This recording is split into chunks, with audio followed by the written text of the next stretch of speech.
Alex scenes there. Well, I want to turn now to what's been a big story over the last couple of weeks, particularly at the APEC summit in Port Moresby just on the weekend, and that is the strategic contest in the Pacific that's seen China certainly weighing in with a lot of loans and infrastructure spending in some tiny Pacific nations, and now Australia, as well as the United States and Japan, but Australia specifically, stepping up with its own Pacific pivot, as it's been called by the Morrison government.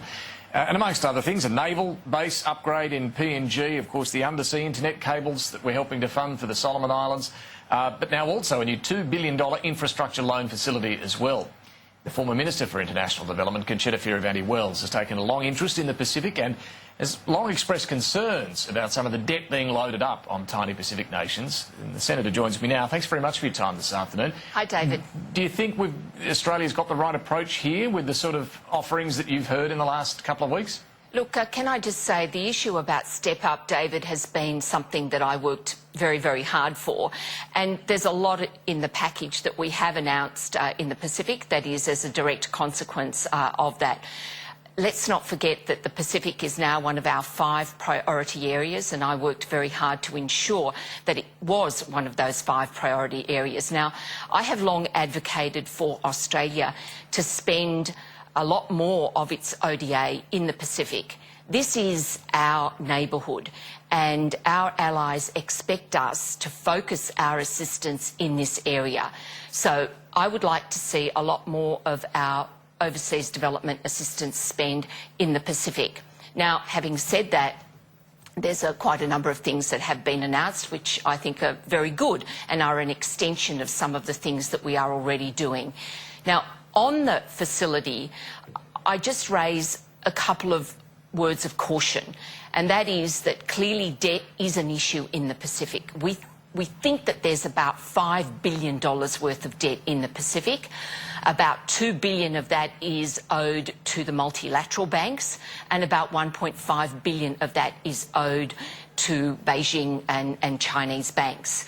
So, David, what we have to be very careful of, yes, infrastructure is important, but what we don't want to see is the Pacific Island already with a very, very heavy debt burden. And it wasn't just my honest and forthright comments in relation to debt issues earlier in the year. The IMF, commentators and others have come in and expressed concerns about debt distress in the Pacific. So that's really where I'm cautioning. No, I appreciate that. So it's fair to say that you're happy to see more aid money from our aid budget spent in the Pacific, but lending money is a different thing. You're more concerned about more debt for the Pacific. I am. And might I say, though, that the opportunity potentially through the $1 billion additional capital, callable capital that's going to be given to EFIC, I think is good, because that's actually this going is the Export Finance Investment Corporation. That's right. Now, can I just take back, there's infrastructure, and then there's, of course, the connectivity issues and all the other sort of important large infrastructure.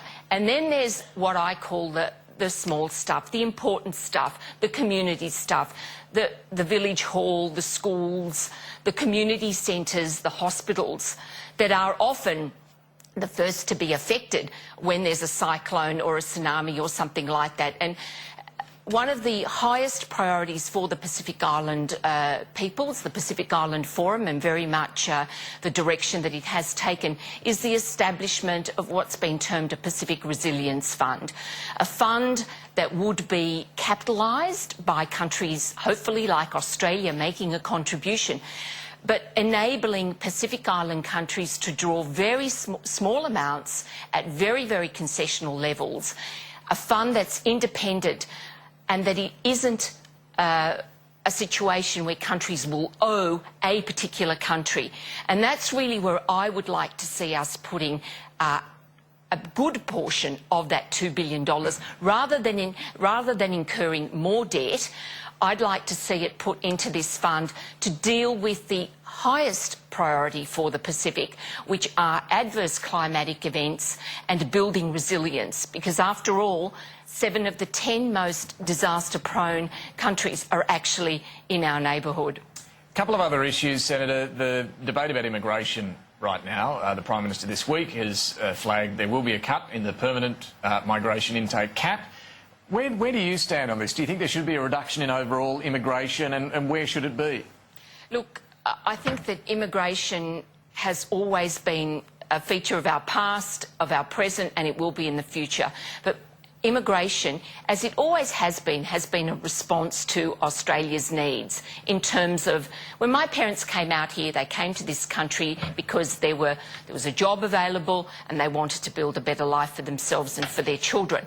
Now, I think it's important, of course, that we have a debate about population and migration. But if you are going to have a debate about this, and having been Minister for Multicultural Affairs, Minister for Settlement Services, Social Services, and also in the Social Services portfolio, and also most recently in the international development space, I think you also need to look at this issue taking into account our humanitarian program, and also looking at whether it would be more effective, more efficient, and of course taking into account more what refugees do want, to assist refugees in countries of first asylum.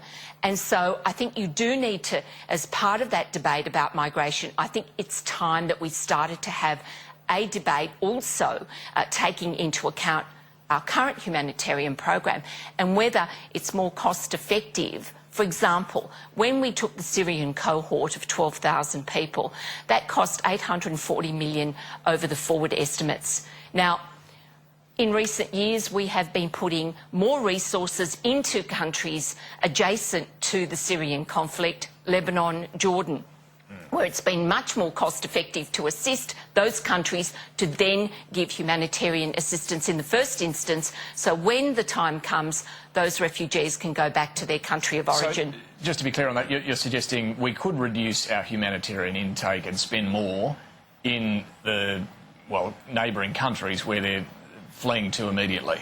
Well, that's really and this has certainly been a discussion that was had at the International Global Humanitarian Summit that I attended in Istanbul a couple of years ago. It is certainly a thinking that is emerging. My point is that as part of any migration debate, David, it's really important that we look at the whole program, and I think that that certainly does include looking at certain aspects, of course, of our humanitarian program. Okay. But have the refugees that have come under our current program been a problem? Is that what you're suggesting? No, I'm not saying that. I mean, since post-war, we have welcomed about 7.5 million migrants to this country, which includes about 850,000 under our humanitarian program.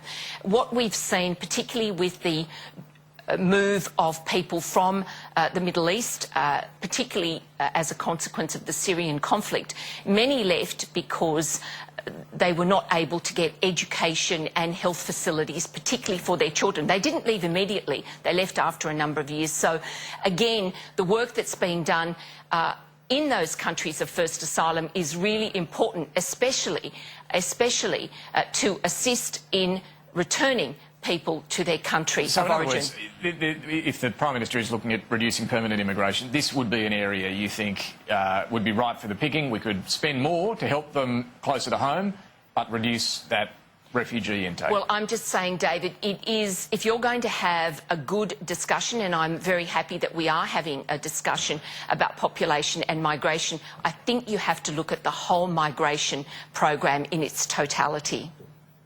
And a final one, Senator Warren Mundine is considering a run at Parliament and considering the Liberal Party.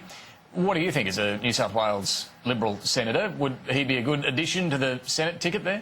I think Warren Mundine has made a very good contribution to Australian life, and I'm sure that if at some stage he wants to try his hand at whether it's the Senate or a lower house seat, I'm sure that he'll have a wonderful contribution to make. I know that at the moment I'd heard a rumour about Gilmore, but that of course will require nominations reopening. And as for the Senate, the Liberal Party and our State Council delegates are coming together in 2 days' time to choose the Senate ticket. So I'm not sure that in this round that's going to be doable. But whatever Warren does, I'm sure he'll make a wonderful contribution. And you mentioned the Saturday Senate pre-selection. It's an interesting one. Jim Molan, Andrew Bragg. Who would you like to see in the first couple of places there for the Liberal Party? Well, I think that given First of all, I'm really pleased that we're having a plebiscite. I would have liked to have had all of the Liberal Party members across New South Wales selecting Senate candidates, but in its place, we have a new set of rules, which is the State Council making that selection. So I wish Jim, I wish Andrew, I wish everyone else standing for pre-selection all the very, very best. And I'm really pleased that we now have more of a democratic system. We still don't have full plebiscites in New South Wales, but I look forward to that after the next federal election. All right, Senator Concetta Fierravanti-Wells, we've got to go. Thanks so much for joining us this afternoon. Thanks, David. All right, we're going to take a quick break. After that, we'll turn to Victoria.